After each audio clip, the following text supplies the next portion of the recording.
Students, welcome to study 24। तो भाई atomic energy को लेकर एक और अपडेट आपकी आ गई है। ये है अपडेट 2023 वाले बच्चों के लिए। इससे पहले जो मैंने प्रीवियस वीडियो बनाई थी देखिए सेम ही डिपार्टमेंट है और सेम ही स्टेट है, वो 2022 वाले बच्चों का था एटॉमिक एनर्जी में आपका डीवी, और अब ये आपका 2023 वालों के पास नोटिस आने लग गया है। कहाँ का है ये नोटिस आपका पूरा हम लोग देखने वाले हैं, क्या क्या डॉक्यूमेंट्स इसमें रिक्वायर्ड हैं, सारी चीज़ें देखेंगे। तो वीडियो को थोड़ा सा शेयर कर दीजिएगा जिन भी बच्चों का ये हैदराबाद वाला आपका एटॉमिक एनर्जी डिपार्टमेंट है तो उनको इन्फॉर्मेशन पहुंच जाएगी। बाकी ग्रुप में ऐड हो जाइएगा, टेलीग्राम ग्रुप है, लिंक डिस्क्रिप्शन बॉक्स में मेंशन है, उसमें ऐड हो जाइएगा। काफ़ी अपडेट आपको वहाँ पर भी मिलती रहती है। ठीक है, तो नोटिस देख लेते हैं। हैदराबाद एटॉमिक एनर्जी का है। इससे पहले सेम ही डिपार्टमेंट की मैंने वीडियो बनाई थी, वो 2022 वाले बच्चों का था, और कितने बच्चों की लिस्ट आई है वो भी देख लेते हैं। अब 2023 वालों बच्चों का डीवी का नोटिस आ चुका है उनके पास। इससे पहले आपके पास एसएसक्यू फॉर्म और ये जो आपके डॉक्यूमेंट्स होते हैं अटेस्टेशन वगैरह, वो सबमिट करने के लिए भेजा गया था। अब आपको बुलाया जा रहा है। ठीक है, तो साइड में नोटिस है, आप लोग देखते रहिएगा। देखिए कब आया है आपका, 23 जुलाई को आपका ये नोटिस आया हुआ था। ठीक है, कहाँ का है, atomic minerals directorate for exploration and research. ठीक है, आपका बेगमपेट हैदराबाद, सेम ही डिपार्टमेंट सेम स्टेट। आपका 2022 का मैंने आपको बताया था इससे पहले, तो कंफ्यूज मत हो जाइएगा। ये अब 2023 वाले बच्चों का है।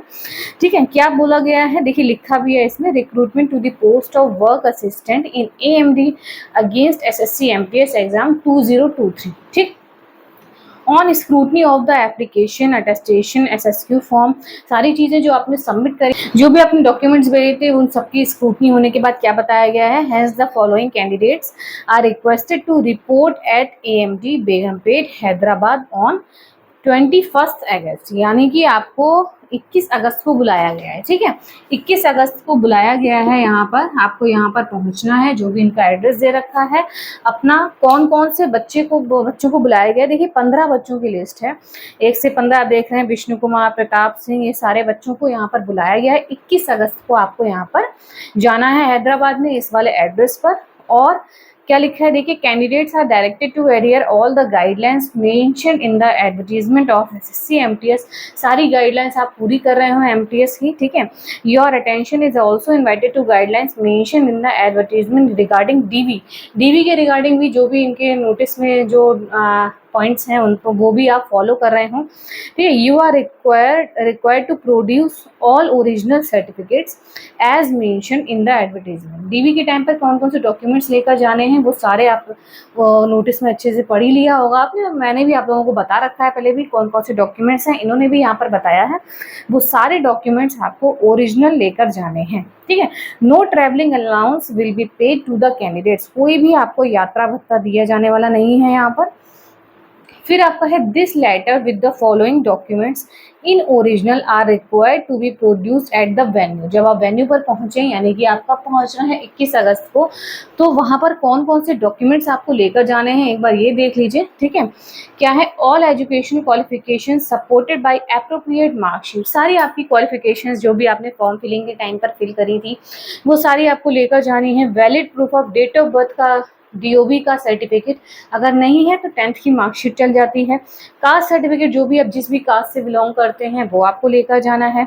ओबीसी कैंडिडेट्स जो हैं वो अपना एनसीएल का लेकर जाएंगे। ठीक है, should be of a recent valid date and issued by designed authority. Proper आपका डेट का होना चाहिए, जो भी इन्होंने बताया है। कौन सी, 21 जुलाई 2023, जो आपकी क्रूशल डेट थी, यानी कि क्लोजिंग डेट एप्लीकेशन की। क्रूशल डेट क्या होती है, जो फॉर्म फिलिंग की लास्ट डेट होती है एप्लीकेशन फॉर्म की, वही क्रूशल डेट होती है। तो वो आपकी 21 जुलाई थी, तो वहीं पर आपका क्या होना चाहिए, वहाँ तक का आपका होना चाहिए ओबीसी सर्टिफिकेट। और ऐसे ही आपका ईडब्ल्यूएस का। ठीक है, relevant certificates if seeking age relaxation के लिए आपके एससी एसटी के सर्टिफिकेट चल जाते हैं। In case candidates employed in central government organisation, अगर आप किसी जॉब में हैं तो एनओसी आपको देना पड़ेगा, नो ऑब्जेक्शन सर्टिफिकेट। ठीक है, और आपका क्या दे रखा है, in case of ex service man है तो डिस्चार्ज सर्टिफिकेट आपका लगेगा। पीडब्ल्यूबीडी है तो उनका डिसेबिलिटी वाला ओरिजिनल सर्टिफिकेट लगेगा। 15 number of passport size photos लेकर जाने हैं, यानी कि 15 फोटोज आपको लेकर जाने हैं यहाँ पर। ठीक है, 15 फोटोज आपको लेकर जाने हैं। ठीक, और आपका क्या बताया गया है, any other certificate in respect of claim, कोई और सर्टिफिकेट जिसका आपने क्लेम किया है एप्लीकेशन फॉर्म में, तो वो आप लेकर जाएंगे। मेयर filling the attestation and SSQ form and application form does not bestow a right to claim employment in this directorate. Any sort of information will be viewed seriously. मतलब SSQ फॉर्म आपने submit कर दिया है, ये सारी चीज़ें, इसका मतलब ये नहीं है कि आप एम्प्लॉयमेंट के लिए योग्य हो गए हैं, ये सारी चीज़ें। अब आप जा रहे हैं पर्सनली अपने सारे डॉक्यूमेंट्स लेकर जाएंगे, फिर से आपके DV वगैरह होगा, फिर आपका ज्वाइनिंग लेटर आएगा। अब ये ज्वाइनिंग लेटर नहीं है, आपका DV के रिगार्डिंग आया और इसके साथ आपका कोई भी और अलग से डॉक्यूमेंट नहीं आया है, सिर्फ यही नोटिस आपका आया है DV के रिगार्डिंग। सेम ऐसा ही नोटिस आपका 2022 वाले बच्चों के लिए आया था, जिनको आई थिंक 1 जुलाई को बुलाया गया था, जुलाई में बुलाया गया था स्टार्टिंग में DV के लिए, और अब आपका 21 अगस्त को बुलाया गया 2023 के बच्चों को, जो 15 बच्चे आपके हैं इस डिपार्टमेंट में। ठीक है, तो ये अपडेट थी आपकी। डॉक्यूमेंट्स आप अच्छे से रेडी कर लीजिए। अभी आपके पास लगभग देखिए 1 महीने का टाइम है, 1 महीने से 2-4 दिन, आपके 1 हफ्ता काम समझ लीजिए। ठीक है, 21 तारीख को आपको पहुंचना है यहाँ पर, तो रिजर्वेशन वगैरह करा लीजिए, जो भी बच्चे दूर हों रिजर्वेशन करा लीजिए, सीट आराम से आपको मिल जाए उसके लिए, और ट्रैवलिंग अलाउंस आपको कोई मिलने नहीं वाला है, अपने ही खर्चे पर आपको वहाँ पर जाना है। ठीक है, ज्वाइनिंग की अगर मैं बात करूँ तो अभी यहाँ पर 1 महीना और ज्वाइनिंग का लग सकता है आपको। ठीक है, अगस्त है, सितंबर अक्टूबर में ज्वाइनिंग के चांसेस आपके रह सकते हैं। ठीक है, तो मिलते हैं फिर आपको नेक्स्ट वीडियो में ऐसे इंपॉर्टेंट अपडेट्स के लिए। बाकी मैं अकाउंटेंट भी हूँ, तो आपका कोई वर्क रहता है ITR PF GST loan MSME कोई भी वर्क हो, ठीक है, फूड लाइसेंस है, अकाउंट से रिलेटेड आपका, आपकी फैमिली का, रिलेटिव्स का, तो आप लोग इस नंबर पर कॉन्टेक्ट करके मिनिमम चार्जेस में सारी सर्विसेज ले सकते हैं। अकाउंट से रिलेटेड हमारी पूरी टीम है, और अगर आपको कोई भी क्वेरी पूछनी है पर्सनली मुझसे, तो आपको पेड करना पड़ेगा, 100 रुपीज़ पे करने पड़ेंगे, क्योंकि जब आप पेड कर देंगे उसके बाद ही आपकी मतलब मुझसे बात हो पाएगी। ठीक है, अगर आपको डायरेक्ट कोई क्वेरी आपको मुझसे पूछनी है तो उसके लिए 100 रुपीज़ इस नंबर पर या स्कैनर पर पे कर दीजिएगा, व्हाट्सएप कर दीजिएगा स्क्रीनशॉट, तो मैं आपको डायरेक्ट कॉल कर लूँगी। ठीक है, पेड कंसल्टेंसी आपकी रहती है। तो मिलते हैं फिर आपको नेक्स्ट वीडियो में। चैनल को सब्सक्राइब कर लीजिएगा इंपॉर्टेंट अपडेट के लिए। Thank you.